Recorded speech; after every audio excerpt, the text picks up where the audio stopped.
Why won't the absolute difference between each value and the mean of all values work as a measure of dispersion for a set of data? And why is the actual measure of dispersion used, that is, the variance or the standard deviation, so complicated?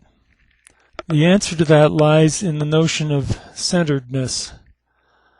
The measure of dispersion adopted should be centered on the mean, in the sense that if any value other than the mean is used as a constant value to be subtracted, the result should give a bigger value or a greater value than the mean, regardless of whatever the other value, the other constant value would be.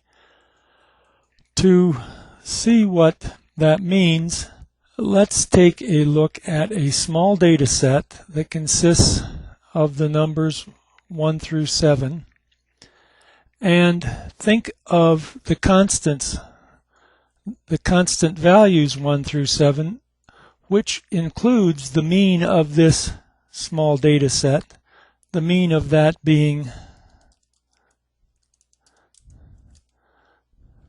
4, so that this value is actually the mean.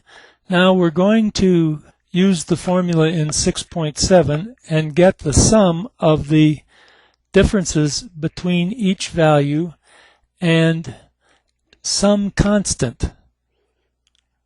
The constant that the formula says is the mean, but we're going to look at 1, 2, 3, 4, which is the mean, 5, 6, and 7, and we're going to sum those differences up to see where that formula centers with regard to the minimum sum of all values. So here we're going to say that this is the absolute value of this value of the data, and I'm going to fix that with an F4 so that we will always operate in the data column, minus this constant, and I will fix that with an F4 so that we will always operate in the to row. Now when I hit enter, I get a 0 here, and I'll drag this down, and I'm going to drag it all the way across. And here we can see that we've actually subtracted the mean from each value when we've taken the absolute value. In the other spots, we've subtracted a constant. It could be an arbitrary constant, but in this case it's a sequence of constants from 1 through the mean to 7. Now I'm going to sum all those values in each case. Here the sum is 21, 16, 13. At the mean it's 12, 13, 16, and back to 21.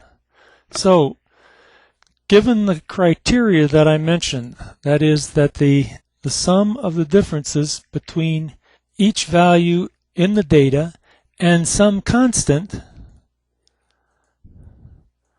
should be a minimum at the mean at this point, is satisfied in the case of this small data set with the absolute value between each value in the data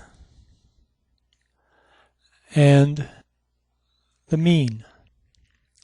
But let's look at a slightly different set of data here.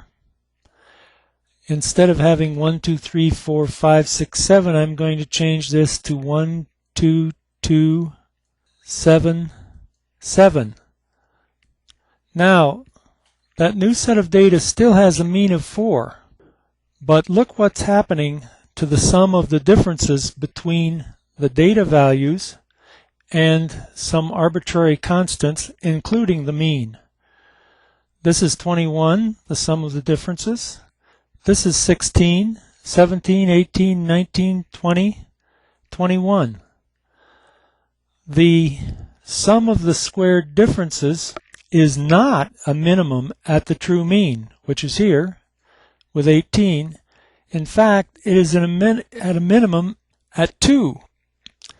And what we will discover if we went through this same operation with any set of data, in this case this is the set of data, is that the formula in 6.7, that is the sum of the absolute differences between each value in the data and some constant, is a minimum not at the mean but at the median.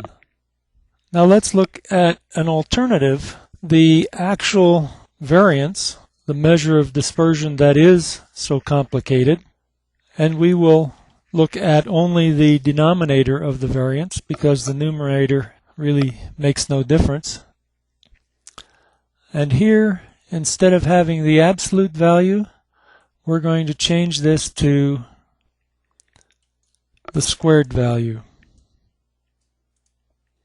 which is just exactly what we've done.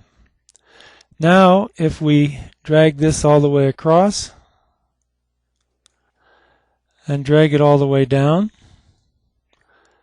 we have the squared difference between each value in the data and some arbitrary constant, including a non-arbitrary constant, the mean.